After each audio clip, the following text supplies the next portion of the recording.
As American citizens, we are free from having to worry about the interrogation by law enforcement that might have occurred in Nazi Germany or Soviet Russia.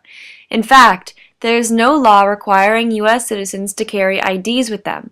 However, laws have been passed and upheld by the Supreme Court that challenge this right to anonymousness. For example, in the case Crawford v. Mason, the SCOTUS upheld a law that allowed states to require voters to provide photo ID. In the following video, we will look at when police are allowed to require ID and what this means for you.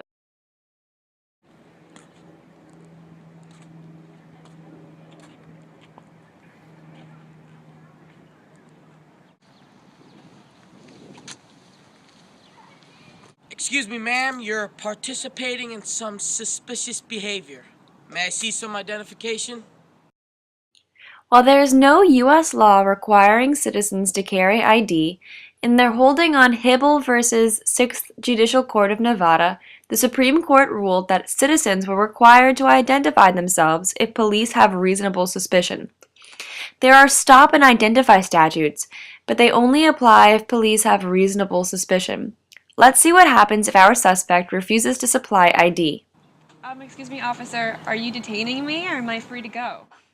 Very smart. The suspect knows that because of the Supreme Court ruling on Terry v. Ohio, she can only be detained if the police have reasonable suspicion that they participated in some illegal activity. Unless the police have a justified reason to detain her, then she does not have to identify herself. Let's see what happens next. Ma'am, I'm afraid I will have to detain you until you identify yourself. Now our suspect is in a tough spot. If she continues to refuse to provide ID, then the officer has a right to place her under arrest. I refuse to identify myself. You're under arrest. You have the right to remain silent. Anything you say can and will be used against you in the court of law. Since the suspect never identified herself, she is now being arrested. She will have the opportunity to appear in court and challenge the validity of the officer's reasonable suspicion and possibly reverse all criminal charges. These are your rights in regard to when you do and don't have to provide identification. I'm sorry, officer. No, stop it! Stop it!